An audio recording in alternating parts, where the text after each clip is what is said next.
In this video, we have a drag race to the line, but who's going to win? And carnage in this race is expected as I get sent to Narnia. Hello everyone, and welcome back to a Gran Turismo video where normally we look at Daily Race C. On Tuesday, we're actually looking at Daily Race B. And if you haven't guessed by the thumbnail and title, we're going to discuss this in detail because I think this race is a bit wrong, or it's been set up wrong at least. You just saw the subscribe graphic there. If you're not subscribed already, please do. You're on the journey to 50k, and I appreciate all that support that you've given me already throughout these years. Right, we jump straight into this race then, going in towards turn one. We've got Digit up ahead. Shout out to you, Digit, as we go through this left-hander. You can check out Digit on YouTube, of course, as we head into the tunnel then. And initially, with this race, of course, you've got to catch up to the cars ahead. We jump to chase cam here because it's all getting very tight very quickly as we head in towards this right-hander. Slight tap on the Mercedes up ahead as it all calms down. Oh, these barrier penalties, by the way, are lethal.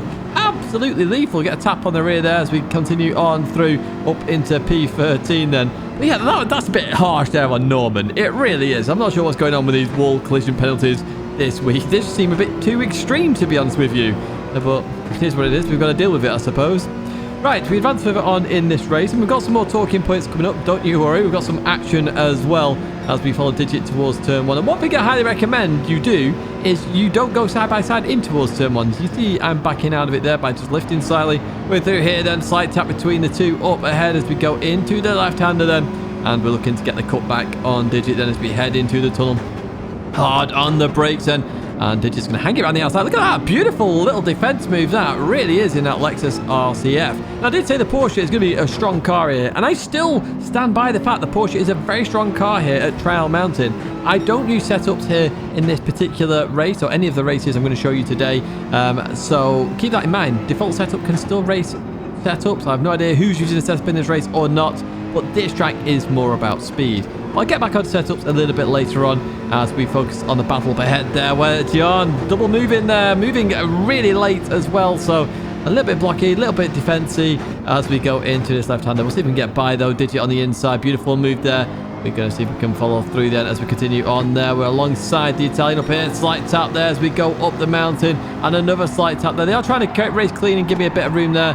So, you know, they are trying at least. I can see that as we continue on. That was the best please there, as you saw by my face.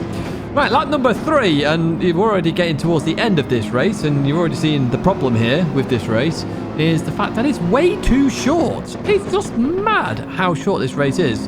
Continue on through this right-hander though, see if we can get by this Italian with then a lap after to try and obviously catch up to the next pack. And that's one of the problems with this race. You start with a rolling start. So you spend the first half a lap trying to catch up to the car in front of you because the gaps are so enormous. I mean, P16 just starts at the back of the straight. So you've got half a lap or even a lap when the race is really close with closely skilled competitors. A lap to catch up. So the race goes from a 4-lap race to a 3-lap race straight away.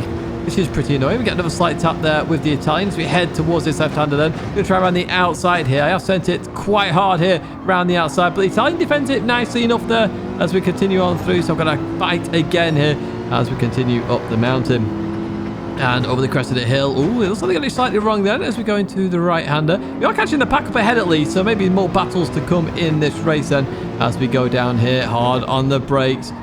And the Italian does brake us slightly earlier, a lot earlier than expected. Oh, a bit of oversteer as well then as we head towards the chicane. This is a very daring chicane. Now, we saw in the weekly race guide Mario Sonic go for a move here. Very good move as well that was. And if you're new to this channel, do check out the weekly race guide. I have lots of tips, hints, lap guides, all in one video for the daily races for a given week. Now, we've got a good run here on the Italian, and up ahead we've got a penalty for another one there. That's Cicciolino 666. Let's jump on board Gian then as we head towards turn 1. I said it earlier, don't go side by side into this corner. It's crazy to go side by side here. We turn in, we leave some room here, and we just get slightly tapped there on the rear end, and that's the reason why I say don't go side by side. You'll lose time. They'll lose time. Everybody loses time there when you do that. But we fortunately kept the position for now then. But we do have another Italian all over our exhaust in that Nissan GTR Nismo GT3 car. Right, in towards the right-hander we go then, making sure we don't hit the invisible wall. I think there's a little rub behind, nothing major though, as we continue through this left-hander. And let's see what happens here. They've got the slipstream, so we're going towards the left, or apparently into the tunnel itself there. As you see, I'm laughing my head off not really concentrating as we slightly tap the Italian. I'm trying to come back online there, but that's just me failing. I do apologize to you there, Cicciolino, or actually hitting you there. I'm renaming you there because I'm pronouncing that terribly. I do realize that. As we advance further up ahead then, so Shorty the pimp here in towards the left. There you go. Going to accelerate here. And oh no, they clip the grass and go for a spin on the final. And the penalty to boot. Oh, it's bad enough to get the penalty to spin the car, but then to get a penalty to add to your woes. Not the greatest, as you see us race on by. Then let's jump back on board myself then in towards the final chicane. We go right behind this GTR. We stay out wide here to try and get a good run onto the straight, and that's what we do here. We're going to have to run there as we head towards the line. Let's get our head down behind the steering wheel. Let's really maximize those aerodynamics. We're pushing, we're pushing, we're pushing. Do we get it? We do indeed. We just get it there. You can just see it right at the bottom of the screen there by 200ths of a second. So hey, not too shabby, but there were still incidents in that race. Now, we started P14 this time, which means we get a little bit better starts, but we then got the half lap to try and catch up again. Or normally we would anyway.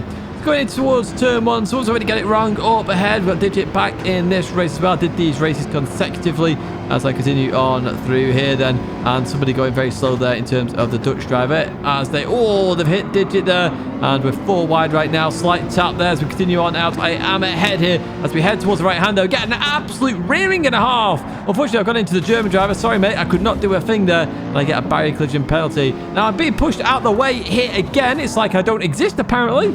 I mean, maybe I don't exist. I have no idea, but I'm pretty sure I do as we continue on. And we will have a look at that incident a little bit later on when this race has calmed down. Because it's not quite calmed down just yet. We're still in a bit of a fight here, even with that penalty. As you see, we advance towards the end of the straight then. In the slipstream of that AMG, we did have damage. That's finally dropped off. We're going to send it round the outside. Now, that is a send, folks. That is a big old send as we go through this left-hander and continue on. But the German defends it very nicely. Lovely little cutback defense as we go up here then. And going to go on to the brakes. That Dutch driver off again. And we're going to go on the inside. Now, what we are going to actually do now is have a look at that incident all over again, because it involves the Dutch driver themselves. So coming into here then, they're going to go on the brakes. A slight tap between the two. That goes into Digit then. That makes sense from there. It's not their mistake at all. Continue on through here then. We advance towards the next corner. Well, they just forget to brake and absolutely rear end me there. You saw that. As we continue on here, they're just going to accelerate into me. Look at this. Look, where do you want me to go there, mate? That was just, you should have just waited. You already caused the incident. So yeah, pretty bad driving from the driver we are currently on then as we go into the left-hander. But let's talk about bad driving a little bit in this race. Because it's so short, I have a funny feeling people aren't practicing as much. Because they're like, oh, it's only a 4-lap race, who cares? And I'm pretty sure that is what is happening, which is a problem. Because yes, people will join a short race, but they won't practice for it. So we get worse driving. And on top of that, we get aggressive driving. As we go up here, though, we do a funny moment there, me and the German driver, both clipping the wall and both getting a 1.5 second penalty. What a really bad race this is. Anyway, up ahead, someone else has got a penalty. They're taking that. We're going to have another drag race to the line here as we get there. We're going to get P13. Unlucky for some. Not lucky for us. We do get that position. So yeah, it's a theory of mine that a shorter race actually means people put less practice in because they go, well, what's the point in putting effort in? It's a 4-lap race. Now, we've got setups in here as well, so people are not going to put in as much effort into the setups anyway, so what's the point of even having them in the first place? Another question I put out there. Now, this race I did much later on. I decided to take a break there because the racing was just awful, and we jumped into this race here. We've got a lovely livery at RCZ there in the old BTCC livery, the Ultron livery, as we go down the inside, and we are looking to get that job done just here, I think. Yes, there we go. Happy days indeed, and it looks very busy up ahead. So there's that half lap catching up to everybody. We've now caught up to everybody. We can have a race. So this race actually is 3.5 laps, not 4, which makes it even shorter than we wanted. So quick through here then, side by side up ahead. We're going to join the action then as we stay on the inside here and continue on through. We just got ahead of the Audi there of Closer. A few guys who were in this lobby did say hello, so shout out to you. By the way, if you see me in the warm-up out there practicing just before the race starts, literally, just we can play Demolition Derby. If you want to hit me off, it's all good. I'll hit you off as well. Now, we did get a bit cheeky there. Tutti Frutti gave me their slipstream, and I decided to overtake them. Sorry, mate, but I was like, okay, I'll go for that. I did steal it a little bit. I think I got bump drafted as well behind, so I appreciate that. We're going to go side by side with Closer in the Audi R8. That Audi R8 is looking very strong now. Now, we have seen an improvement in the car profiles with that Audi R8 in terms of the low-speed bop test. Now, it has been updated again, that car, in some of the bops, not all of them. So we will see how it does at other tracks as well going forward. See, a thumbs up there from me. This is a much better race, a much more fun race, and this is what I like. If I can have some good fun racing, I am genuinely happy. But this race far too short is up ahead. More contact between two drivers. Then Jerry. Oh, it's Gian. Gian's back there. So Neo there going on the outside. We're going to try and go for the cutback on the GTR, who's stuck behind him there as we go into the left-hander. Then we slow it down. Yeah, we're going to have some good racing with RL250. Well, it's side-by-side action so far as we head towards the right-hander, both giving each other plenty of space. This is awesome to experience. I love this kind of stuff because everybody is very well aware of where everybody is. Just giving that extra inch just in case there's an issue anywhere. This is what I mean by good racing. This is what I enjoy as I head in towards the left-hander. Now, they're going to tap me slightly there. That's just a little bit of a mistake. That's not them trying to wipe me out. It's all good. I'm still happy. We can continue racing. I jump back on board myself then. Tutti Frutti's coming. Is Tutti Frutti going to go past me like I did then? No, bit of a bump draft. Thumbs up there. Whack my left-right indicators on there to say thank you as well as we head down here then towards, well, Trial Mountain Spanky Boy, essentially, isn't it? As we go into here then. So looking to slow it down, up into P11 now, and this race, a far better race than the first two. So this is our fourth race of the day, essentially, in Daily Race B, and the first one that's actually had pretty good racing. However, we have still seen some contact as we see Neo going all sorts of sideways and into a barrier as well. Gian's got a 0.5 second penalty up ahead. That must be a cuss at the chicane, surely, because he didn't have that a second ago. But if I can catch up to him, at least I can get by them. Well, hopefully, anyway. But we get past Neo then as we advance further on, and we are looking to catch up to Gian then as we go into the left-hander. So just get that line slightly wrong in that AMG. Continuing on out of there. I can't wait to actually try that AMG. It looks very sideways at the moment, so maybe it's got a bit harder to drive. I'm not too sure. I remember it being quite easy. In towards the right we go then, right behind Gian then as we continue on down here. And I am starting to notice they're braking very early for a lot of corners, so I nearly rear-end them. May have been slight contact there as well. If there was, I do apologise for that. But I noticed at this point they are braking very early, so I'm just preparing myself here by sticking towards the left-hand side, and we are going to go down the inside. Unfortunately, they don't notice I go for that, so they just turn in as I'm there. Unfortunately, that's just going to cost a bit more time. Continue on through here, though. We are going to go side by side, but instead of watching the penalty, let's jump up ahead where we are going on board the McLaren now for his Spano. We're through to the left-hander then. They just clip the grass on the left, and they're going to get a 1 barrier penalty. 2, 3, 4 barrier penalties, I think that is. That went from 3 to 6.